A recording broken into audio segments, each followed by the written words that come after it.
এমনকি এই জায়গার মধ্যে কত মানুষ বসে আছে বিয়ে করার সময়ে শ্বশুর বাড়ি থেকে বুক পটকে যৌতুকের টাকাগুলো সুন্দর করে বুঝে নিয়েছে, কিন্তু যখন মহারানার কথা দেয়ার বিষয়ে তিনি একটা সুন্দর অ্যামাউন্ট কাজীর ওই খাতার মধ্যে উঠিয়েছে, পুরো টাকা তো দেয়নি, বরং বাসর রাতে সে ভাবির পা ধরে মাপ চাচ্ছে। সম্মানিত মায়েরা যারা আছেন, আজকেই বাড়ি গিয়ে স্বামী ধরবেন। এক কথা বলেন না কেন? আজকে ধরবেন। আপনি কেন ছেড়ে দিন এই বিষয়টা? কারণ এই যে আপনার এলাকার মসজিদের মধ্যে ফজরের আজান হওয়ার পর পরে লোকজন নামাজে যায়। কেন যায়? যে ফজরের 2 রাকাত নামাজ আমার আল্লাহ পাক আমার উপরে আদায় করা ফরজ করে দিয়েছে। এরপরে দেখবেন জহরে যায়, এরপরে দেখবেন আসরে যায়, এরপরে দেখবেন মাগরিবে যায়, এরপরে আপনি তাকিয়ে দেখবেন এশার সালাতে যায়। এক কথা বলে না কেন? জিজ্ঞাসা করবেন আপনি কেন যান, একবারে ডাক দিয়ে বলবে আমার আল্লাহ পাক আমার উপরে নামাজ আদায় করা ফরজ করে দিয়েছে।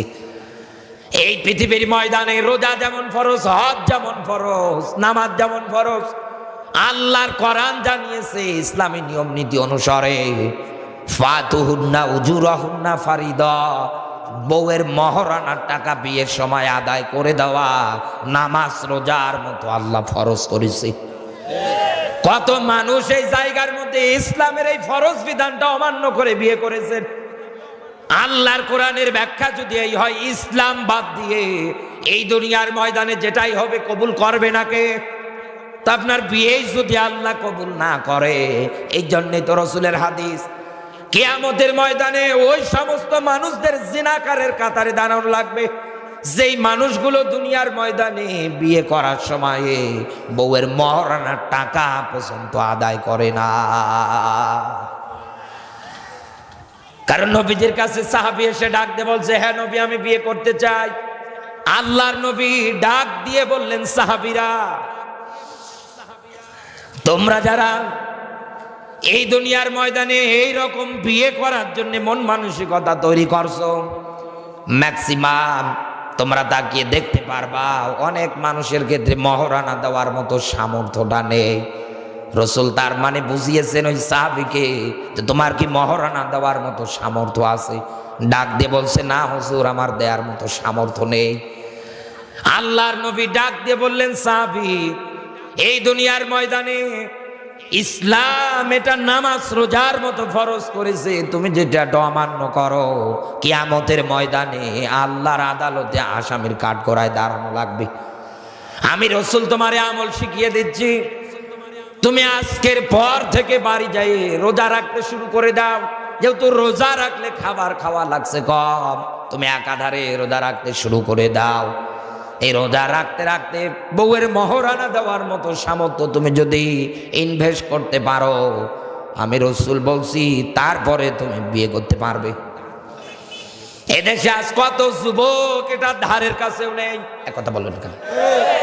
এরকম করে আপনি যত জায়গায় হাত দেন না কেন, কোন জায়গার মধ্যে দেখেন তো আল্লাহর মনোনীত একটা মাত্র জীবন ব্যবস্থা যে ইসলাম, এটা কি আজ আছে? এটা তো বিদায় হয়ে যাচ্ছে।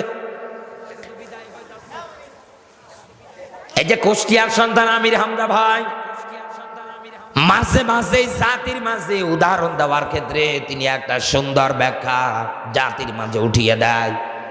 যে এক বাড়িতে ইসলাম নামের এক যুবক কাজ করত, ওই বাড়িওয়ালার একটা মেয়ে ছিল, নাম তার শান্তি।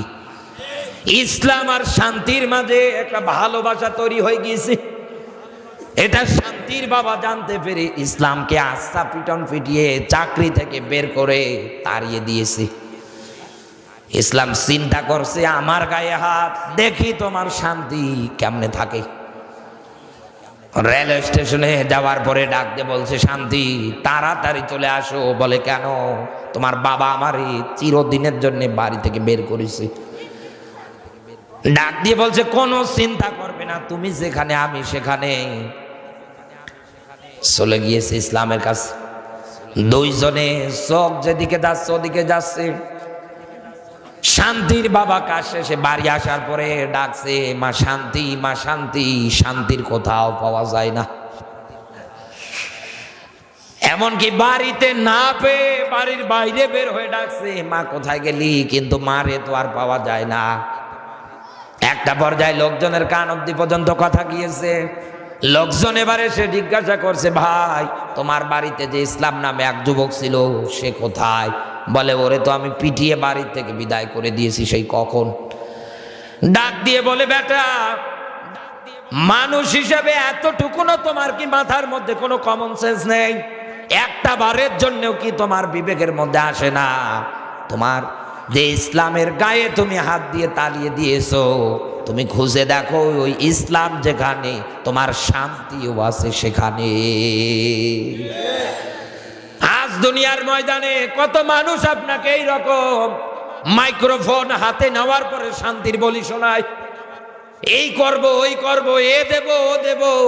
অথচ আপনি তাকিয়ে দেখবেন এই দেশের মধ্যে ইসলাম বিদায় করার জন্য সবচাইতে বড় ভূমিকা এদের। হ্যাঁ কথা বলে, ইসলামে যদি না থাকে, ইসলামের নিয়ম নীতি যদি না থাকে, তাহলে এই জমিনে আপনি শান্তির আশা করেন কেমনে বলেন আমাকে? ও বাংলার মুসলমান যারা উপস্থিত আছে, আমার কথাগুলো একটু মনোযোগ দিয়ে আপনি শোনার চিন্তা ভাবনা করেন। প্রায় মাহফিলগুলোতে জাতির সামনে এরকম আমি ধারাবাহিকভাবে কোরআন হাদিসের ব্যাখ্যাগুলো বলে থাকি। শুধু আমি না, এদেশের অনেক আলেম ওলামারা আছে কোরআনের হক কথাটা জাতির সামনে মেসেজ আকারে উল্লেখ করে দিতে চায়। কেন তারা এত রিস্ক নিয়ে এই কথাগুলো বলে? জাতির পরিবর্তনের জন্য তারা কেন এত দূর দূরান্ত থেকে জার্নি করে করে এসে আপনার মাঝে কোরআন হাদিসের বাস্তব কথাগুলো বলে? তারা শখে বলে না, তারা চায় আলালাহুল খুল কলাম, এই জমিন যার একমাত্র আইন চলবে তার। কাফেরেরা এটা বলতে বাধ্য হয়েছিল যে আসমানের মালিক আল্লাহ, এক কথা বলে না কেন? এই জমিনের মালিক আল্লাহ। তাহলে এই দুনিয়ার ময়দানে একজনের মাত্র বিধান চলবে, তিনি হচ্ছেন আমার আল্লাহ। কিন্তু আজ তাকান, ওই জায়গার মধ্যে মানুষের তৈরি করা নিয়ম নীতি দিয়ে ভরে গিয়েছে। আপনি যখন এই ডাক দিয়ে বলবেন মানুষের তৈরি করা নিয়ম নীতিগুলোকে দুনিয়ার থেকে বিদায় করে দেন, এদেশের ম্যাক্সিমাম মুসলমান দাবি করা মানুষগুলো ডাক দিয়ে বলবে, এ হুজুর রাজাকার। এটাও যদি উনি বলার পরে আপনাকে পার পেয়ে না যায়, তখন আপনার নামে আর একটা দহমত দেবে যিনি মৌলবাদী। এটাতেও যদি আপনার বিরুদ্ধে কোনো কিছু করতে না পারে, তখন আপনাকে ডাক দিয়ে বলবে এটা জঙ্গি। এটাতেও যখন উনি পারবে না, তখন আপনাকে এবার ডাক দিয়ে বলবে এটা ধর্ম ব্যবসায়ী। হ্যাঁ কথা বলে।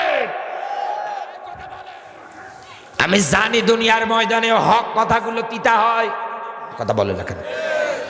এই জন্য আমি হক কথাগুলোই আপনাকে বলছি। এবং অনেক আলেম যারা আছে তেনারাও জীবনের রিস্ক নিয়ে নিয়ে জাতির মাঝে এই মেসেজগুলো উঠিয়ে দেয়। কেন দেয়?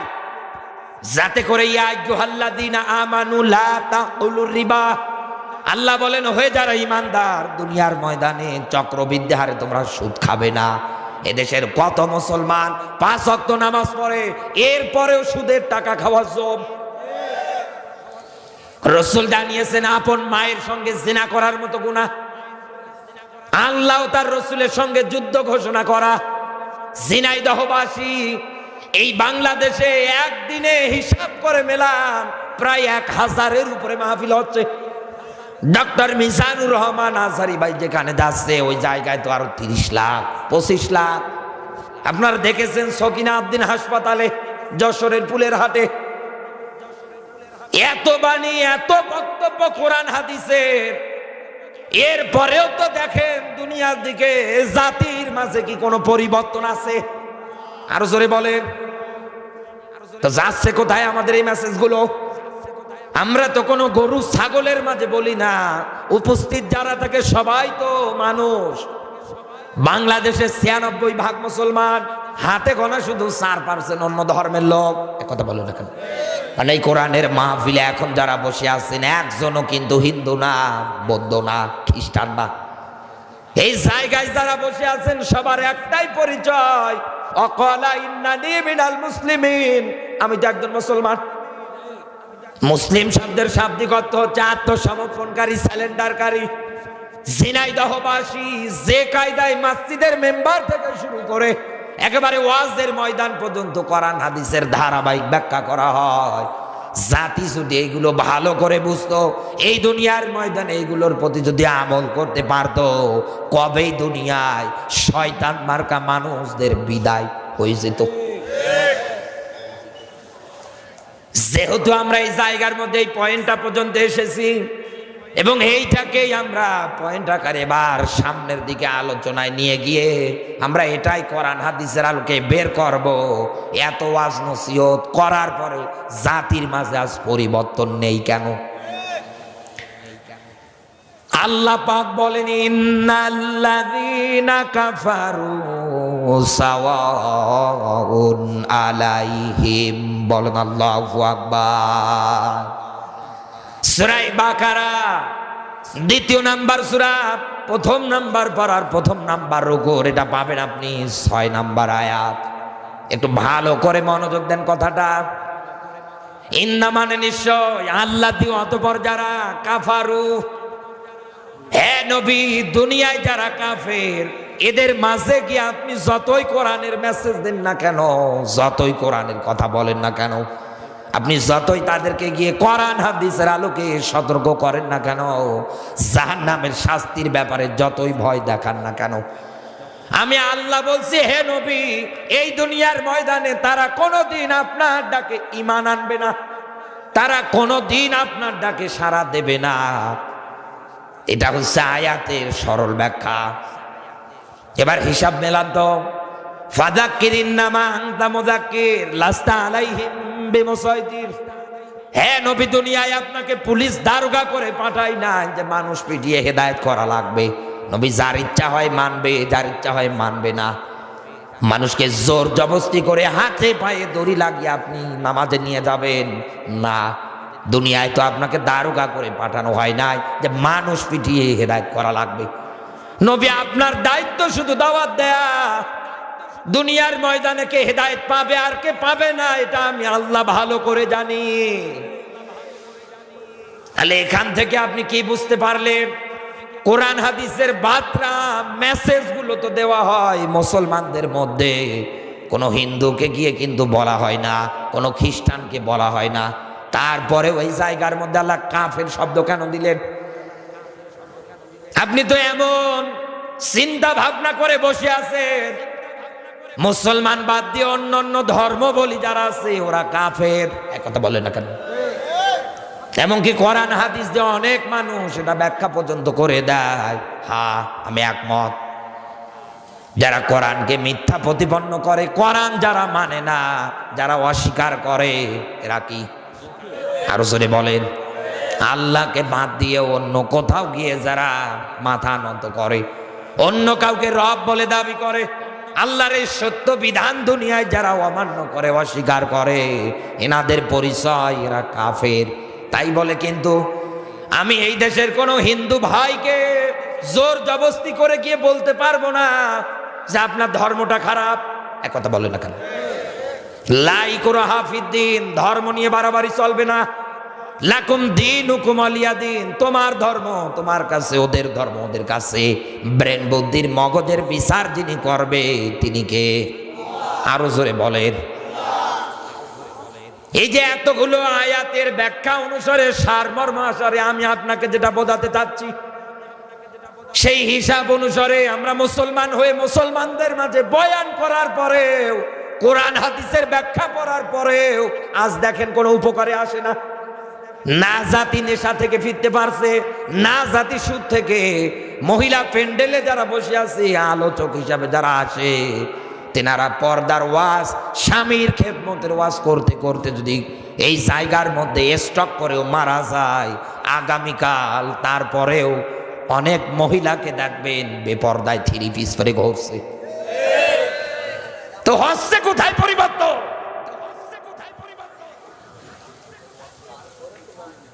এইবার আসেন আমি আপনাকে এই কাফারু শব্দ দিয়ে ব্যাখ্যা দিয়ে যাচ্ছি কেন হচ্ছে না, না হওয়ার পিছনে কারণটা কি। আমি কি সামনের দিকে ব্যাখ্যায় যাব? মনোযোগ আছে? আছে? আমাদের আয়াত অনুসারে এবার বের করা লাগবে দুনিয়ায়, যেহেতু কাফের শব্দ দিয়েছে আল্লাহ, আয়াত অনুসারে বের করা লাগবে দুনিয়ায় কাফের কারা। সূরা বাকারা 2 নাম্বার সূরা 1 নাম্বার পারার 4 নাম্বার পৃষ্ঠার 4 নাম্বার রুকুর 39 নাম্বার আয়াতটা আমি আপনার মাঝে এবার উপস্থাপন করছি 1 নাম্বার দলিল হিসাবে।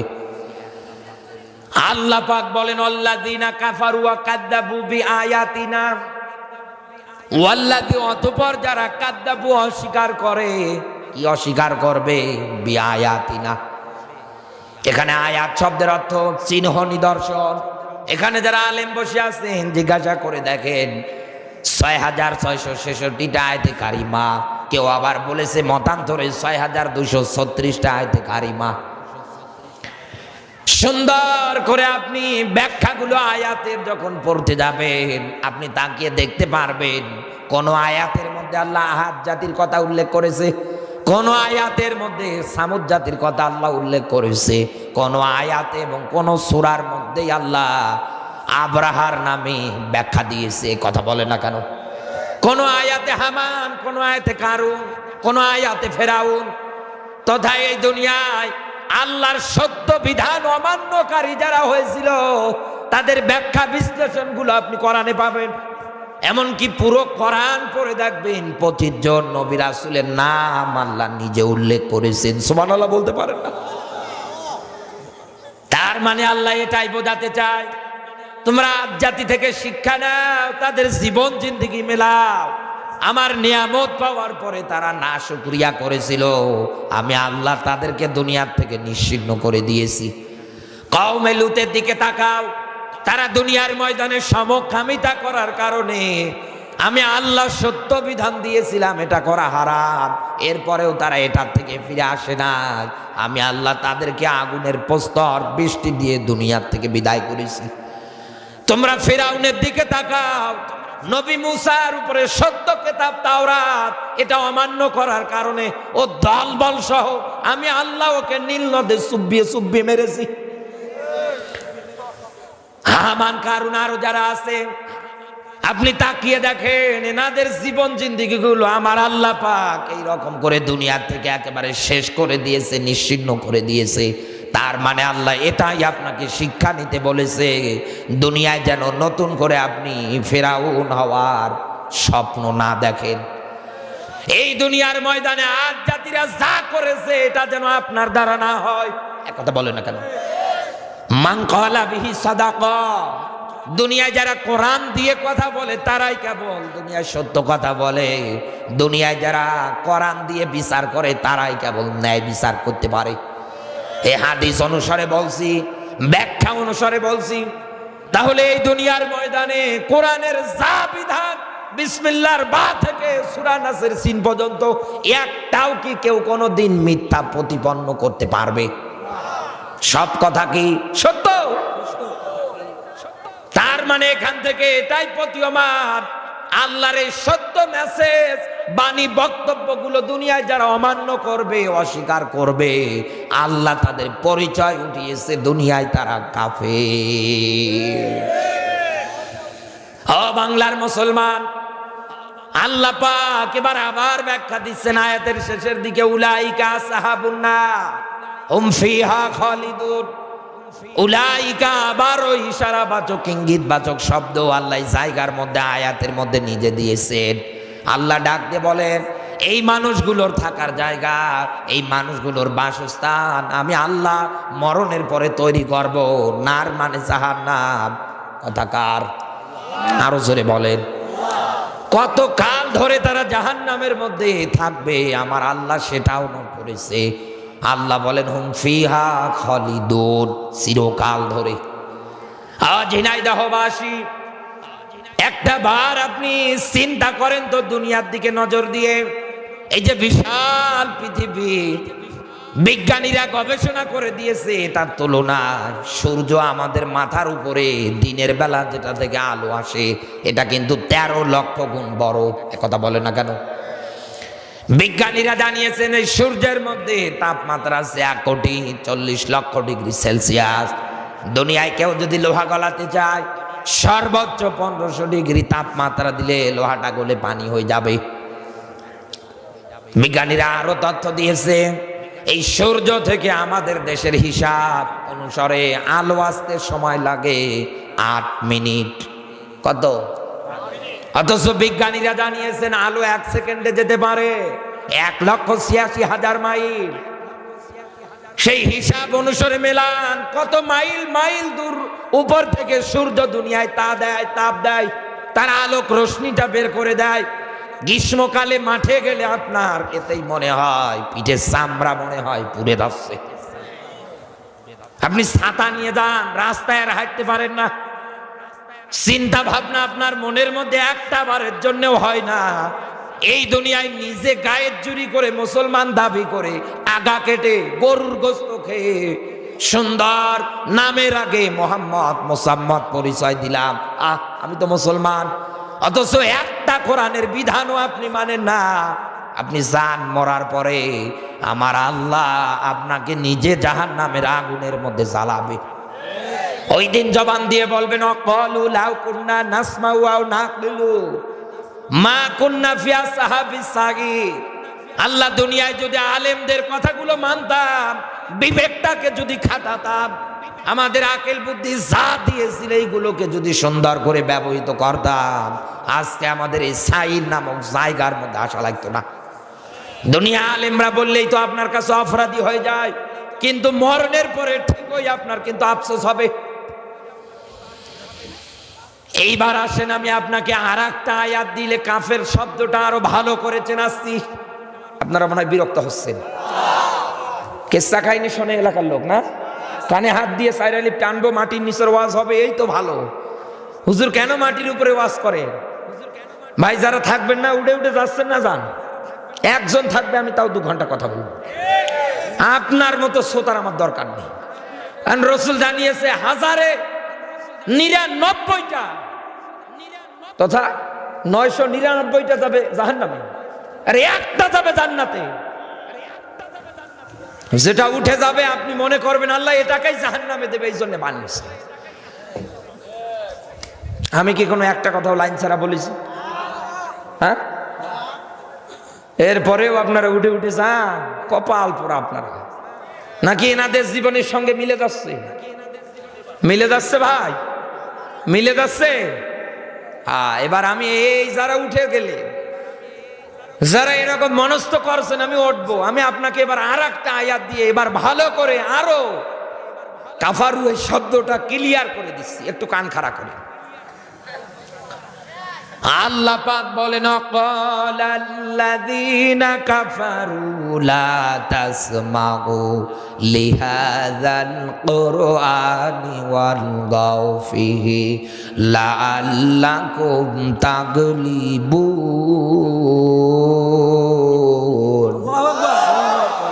সূরা হামিম সিজদা 41 নম্বর সূরা 24 নম্বর পারা 4 নম্বর পৃষ্ঠার এটা পাবেন আপনি 26 নম্বর আয়াতের ব্যাখ্যা। এতদিনে আপনি অনেক আলোচনার মুখে শুনেছেন আয়াতের ব্যাখ্যা।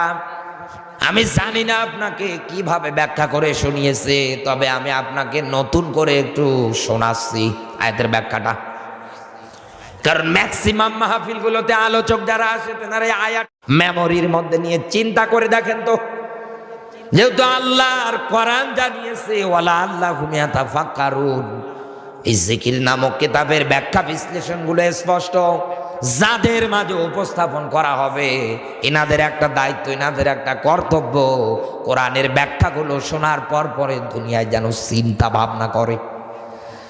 এই 96% মুসলমানের দেশে কোরআনের এই ব্যাখ্যা শোনার পর পরে আমরা যদি আমাদের জীবনের মধ্যে চিন্তা আনতে পারতাম, কোনদিন এই দুনিয়ার ময়দানে কোন জালেম আমাদের ঘাড়ের উপরে বসে মাথা মটকানোর সাহস পেত না। আমরা তো এই দুনিয়ায় কোরআন শোনার ক্ষেত্রে শুনু শুধু আবেগ দিয়ে। আরে ভাই, ইসলামে আবেগের জায়গা না। দুনিয়ায় কোরআন মানার ক্ষেত্রেও আবেগ না, আপনাকে মানা লাগবে বিবেক দিয়ে। কারণ কোন গরু ছাগলকে আল্লাহ বিবেক দেয় না, দিয়েছে একমাত্র দিয়েছে কাদের? মানুষদের। এই জন্যই তো কোরআনে ব্যাখ্যা দিয়েছেন লাহুম কুলুবুল লা ইয়াফকাহুনা বিহা। দুনিয়ার ময়দানে যাদের কলব আছে, থাকার পরেও দুনিয়ায় যারা কাজে লাগায় না। দুটা চোখ দিয়েছি দেখার জন্যে, এটা থাকার পরেও দুনিয়ায় যারা ভালো কাজের মধ্যে ব্যয় করতে পারে না। আল্লাহ বলেন শোনার জন্য দুটো কর্ণকহর দিয়েছি, এটা থাকার পরেও দুনিয়ায় যারা ভালো ভালো কথাবার্তাগুলো দুনিয়ার ময়দানে কান দিয়ে শ্রবণ করতে পারে না। আল্লাহ বলেন উলাইকা কাল আনাম বাল হুম আদল, এ তো চার পাওয়ালা জানোয়ারের চাইতেও খারাপ। আগে তো আয়াতের ভালো করে মিনিংটা বুঝবে। এখানে আলেম যারা বসে আছেন জিজ্ঞাসা করে দেখেন, এখানে উলাইকা শব্দটা ইশারাবাচক ইঙ্গিতবাচক শব্দ। আমার যেমন হাতের আঙ্গুল আছে, আল্লাহর কুদরতের আঙ্গুল আছে। কারণ উলাইকা শব্দটাই হচ্ছে ইসমে ইশারা। আল্লাহ তার নিজের কুদরতের আঙ্গুল দিয়ে দেখাচ্ছে এই মানুষগুলো। ঝিনাইদহবাসী এই দুনিয়ার ময়দানে শুধু আপনার মাথা থেকে শুরু করে পায়ের আঙ্গুল পর্যন্ত মানুষ হওয়ার ক্ষেত্রে যা যা দরকার এগুলো থাকলেই দুনিয়ার ময়দানে মানুষ হওয়া যায় না। মানব যদি আপনি দুনিয়ায় পরিচিত দিতে চান অন্য আরেকজনের কাছে যে আমিও একজন মানুষ, তাহলে এই দুনিয়ায় আপনার বিবেকটা যেন ইসলামের ক্ষেত্রে ব্যবহৃত হয়। দুনিয়ায় আপনার এই চোখ দুটো যেন কোরআনের দিকে যায়। এই দুনিয়ায় যেন আপনার কর্ণকহর দিয়ে দুনিয়ার ময়দানে ভালো ভালো কথাগুলো শ্রবণ করা হয়। এগুলো যদি আপনি না করেন, আমার আল্লাহর দৃষ্টিতে আপনি দুনিয়ায় মানুষই না। মানুষই না, মশান দেখিয়ে লাভ আছে? কি করেন দুনিয়ায়? আমি একটা আপনাকে এক্সাম্পল দিচ্ছি বোঝানোর জন্য। এই যে ঝিনাইদহের বাজারে যাবে, যাওয়ার পর পরে আপনি একটা ছাগল কিনে নেবেন মনে করেন কারো কাছে। আপনি তাকিয়ে দেখবেন ছাগলের যিনি মালিক, এতদিন যার বাড়িতে খেয়ে দিয়ে বড় করেছে, ও হাতের মধ্যে সুন্দর করে পাতা ধরে আছে। ছাগলটা পাতাগুলো খাওয়ার জন্য পছন্দ করে, তাই ও সুন্দর করে খাওয়াচ্ছে। ছাগল ওই জায়গায় সুন্দর করে খাচ্ছে। লোকজন গিয়ে দাম করছে কত, বলো 6,000 অথবা 5,000 অথবা 4,000, এইরকম করে একাধারে ওই জায়গার মধ্যে দরদাম চলছে। একটা পর্যায়ে একজন লোকের একটা ছাগল প্রয়োজন। ওনার ছাগলটা দেখার পর পরে ওনার পছন্দ, ডাক দিয়ে বলে ভাই ছাগলটার দাম নেবেন কত? বলে 6,000 দেয়া লাগবে। 6,000? আমি বুঝি না, ছাগলের দাম পাবেন 5,000। বলে ভাই আর 500 একটু বাড়িয়ে দিয়েন। ঠিক আছে, অসুবিধা নেই, জিনিস যেহেতু আমার পছন্দের, এর চেয়ে বেশি লাগলেও আমার অসুবিধা নেই। এই যে প্রকৃত মালিক, এতদিন যার বাড়িতে ছাগলটা ছিল, ওনার কাছ থেকে যখন অপরিচিত একটা লোকের হাতের মধ্যে উঠিয়ে আসবে এই ছাগলের রশিটা, উনি যখন এই টান দেবে তখন কিন্তু আর ছাগল আসতে চাইবে না। আপনি তাকাবেন, ছাগল ওই জায়গার মধ্যে হাইড্রোলিক ব্রেক মারবে, এত জোরে টানবে, খাবার দেখাবে, আসবে না। কেন? কারণ ওই ছাগলটা ওই জায়গার মধ্যে চিন্তা ভাবনা করে, ইনি তো নতুন মালিক দেখছি, ইনি আমারে নিয়ে যাওয়ার পরে কি করবে? বংশবৃদ্ধি করবে, নাই নিয়ে আবার অন্য জায়গার মধ্যে বিক্রি করবে, নাই নিয়ে আবার বাড়িতে নিয়ে যাওয়ার পরে আমাকে জবাই করবে। আমি তো চিন্তায় বাঁচি না। একটা ছাগল যার তার সাথে যেতে চায় না, অথচ আপনি তো পায়া মানুষ। দুনিয়ায় যারা ইসলাম সাপোর্ট করে না, দুনিয়ায় যারা ইসলাম বিদায় করার জন্য ষড়যন্ত্র চালায়, দুনিয়ায় যারা আলেমদের ধর্ম ব্যবসায়ী বলে গালি দেয়, এখন পর্যন্ত আপনি তাদের পা চাটেন। আপনার তো লজ্জা থাকা দরকার দুনিয়ার ময়দানে। কারণ এই দুনিয়ায় আল্লাহর ব্যাখ্যা যেটা এসেছে, ইন্নাদ দীনা ইনদাল্লাহিল ইসলাম। আল্লাহ বলেন এই দুনিয়ায় আমার কাছে গ্রহণযোগ্য মনোনীত একটা মাত্র জীবন ব্যবস্থা, তার নাম, আরো জোরে বলে, আল ইয়াউমা আকমালতু লাকুম দীনাকুম ওয়া আতমামতু আলাইকুম। আল্লাহ বলেন ইসলাম এটা আমি তোমাদের জন্য পরিপূর্ণ করে দিলাম। এখন আল্লাহর এই পরিপূর্ণ নিয়ামত এবং জীবন ব্যবস্থা ইসলামকে পাওয়ার পরেও দুনিয়ায় যারা মানে না, দুনিয়ায় যারা অস্বীকার করে,